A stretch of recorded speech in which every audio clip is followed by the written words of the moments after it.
ದೆಹಲಿಯಲ್ಲಿ ಮಹತ್ವದ ಎನ್ಡಿಎ ಸಂಸದೀಯ ಸಭೆಯಲ್ಲೂ ಅಮೆರಿಕದ ತೆರಿಗೆ ಇಳಿಕೆ ಪ್ರಸ್ತಾಪವಾಗಿದೆ. ಯಾವಾಗ ಸಭೆಗೆ ಮೋದಿ ಬಂದ್ರೋ ಎದ್ದು ನಿಂತು ನಾಯಕರಿಂದ ಚಪ್ಪಾಳೆ ಕೂಡ ಸಿಕ್ಕಿದೆ. ಮೋದಿಗೆ ಅಭಿನಂದಿಸಿ ಸನ್ಮಾನಿಸಿದ್ದಾರೆ ಎನ್ಡಿಎ ಸಂಸದರು. ರಾಜತಾಂತ್ರಿಕ ಯುದ್ಧಕ್ಕಿದ್ದ ಮೋದಿಗೆ ಅಭಿನಂದನೆಯನ್ನ ಸಲ್ಲಿಸಿದ್ದಾರೆ. ದೆಹಲಿಯಲ್ಲಿ ಮಹತ್ವದ ಎನ್ಡಿಎ ಸಂಸದೀಯ ಸಭೆ ನಡೀತಾ ಇತ್ತು. ಆಗ ಯಾವಾಗ ಆ ಸಭೆಗೆ ಮೋದಿ ಬಂದ್ರು ಎಲ್ಲರೂ ಕೂಡ ಮೋದಿಗೆ ಜೈಕಾರವನ್ನ ಹಾಕಿ ಚಪ್ಪಾಳೆಯನ್ನು ಕೂಡ ಕೊಟ್ಟಿದ್ದಾರೆ. ಮೋದಿಗೆ ಸನ್ಮಾನವನ್ನು ಕೂಡ ಮಾಡಿದ್ದಾರೆ. ಭಾರತ ಮತ್ತು ಅಮೆರಿಕ ನಡುವೆ ಕಳೆದಂತ 1 ವರ್ಷದಿಂದ ನಡೀತಾ ಇದ್ದಂತ ಸುಂಕ ಸಮರ ಸುಖಾಂತ್ಯವನ್ನ ಕಂಡಿದೆ. ಭಾರತೀಯ ಸರಕುಗಳ ಮೇಲೆ ಬರೋಬ್ಬರಿ 50% ಸುಂಕ ಹೇರಿದಂತಹ ಅಮೆರಿಕ ಅಧ್ಯಕ್ಷ ಡೊನಾಲ್ಡ್ ಟ್ರಂಪ್ ಈಗ ದಿಢೀರ್ ಸುಂಕವನ್ನು ಇಳಿಸುವ ಮೂಲಕ ಭಾರತದೊಂದಿಗೆ ಆರ್ಥಿಕ ಬಾಂಧವ್ಯಕ್ಕೆ ಹೊಸ ಚೈತನ್ಯವನ್ನ ನೀಡಿದ್ದಾರೆ. ಇದೇ ವಿಚಾರ ಕೂಡ ಎನ್ಡಿಎ ಸಭೆಯಲ್ಲೂ ಕೂಡ ಪ್ರಸ್ತಾಪ ಆಯಿತು. ಸಭೆಗೆ ಮೋದಿ ಬರ್ತಾ ಇದ್ದಂತೆ ನಾಯಕರಿಂದ ಚಪ್ಪಾಳೆ, ಜೈಬೇರಿ ಘೋಷಣೆ ಕೂಡ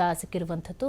ಪ್ರಧಾನಿ ಮೋದಿ ಅವರಿಗೆ ಸನ್ಮಾನ ಕೂಡ ಮಾಡಿದ್ದಾರೆ. ಈ ನಿರ್ಧಾರದೊಂದಿಗೆ ಅಮೆರಿಕ ಭಾರತವನ್ನ ತನ್ನ ಕಾರ್ಯತಂತ್ರದ ಪಾಲುದಾರಿಕೆ ಅತಿ ಮುಖ್ಯ ರಾಷ್ಟ್ರ ಅಂತ ಹೇಳಿ ಕೂಡ ಘೋಷಣೆಯನ್ನ ಮಾಡಿದೆ. ಇದೇ ವಿಚಾರವಾಗಿ ಈಗ ಆ ಸಭೆಯಲ್ಲೂ ಕೂಡ ಮೋದಿಗೆ ಜೈಕಾರವನ್ನು ಕೂಡ ಹಾಕಿದ್ದಾರೆ. ಮೋದಿಗೆ ಅಭಿನಂದಿಸಿ ಸನ್ಮಾನಿಸಿದ್ದಾರೆ.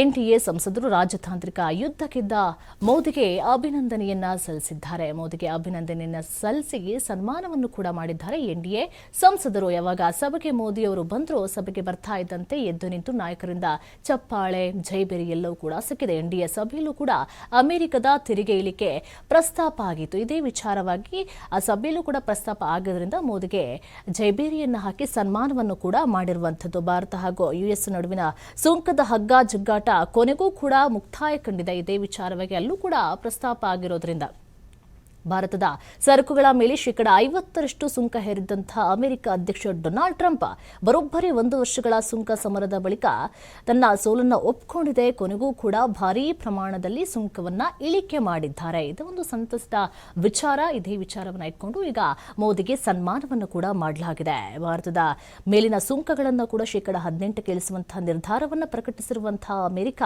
ಭಾರತವನ್ನ ತನ್ನ ಕಾರ್ಯತಂತ್ರದ ಪಾಲುದಾರಿಕೆಯ ಅತಿ ಮುಖ್ಯ ರಾಷ್ಟ್ರ ಅಂತ ಹೇಳಿ ಕೂಡ ಘೋಷಣೆಯನ್ನ ಮಾಡಿದೆ. ಸ್ಪರ್ಧಾತ್ಮಕ ರಫ್ತು ಆರ್ಥಿಕತೆಗಳಿಗೆ ಅಮೆರಿಕ ಘೋಷಿಸಿರುವಂತಹ ಅತ್ಯಂತ ಕಡಿಮೆ ಸುಂಕಗಳಲ್ಲಿ ಇದು ಕೂಡ ಒಂದಾಗಿದೆ ಎಂಬುದು ಕೂಡ ವಿಶೇಷ ಸಂಗತಿಯಾಗಿದೆ.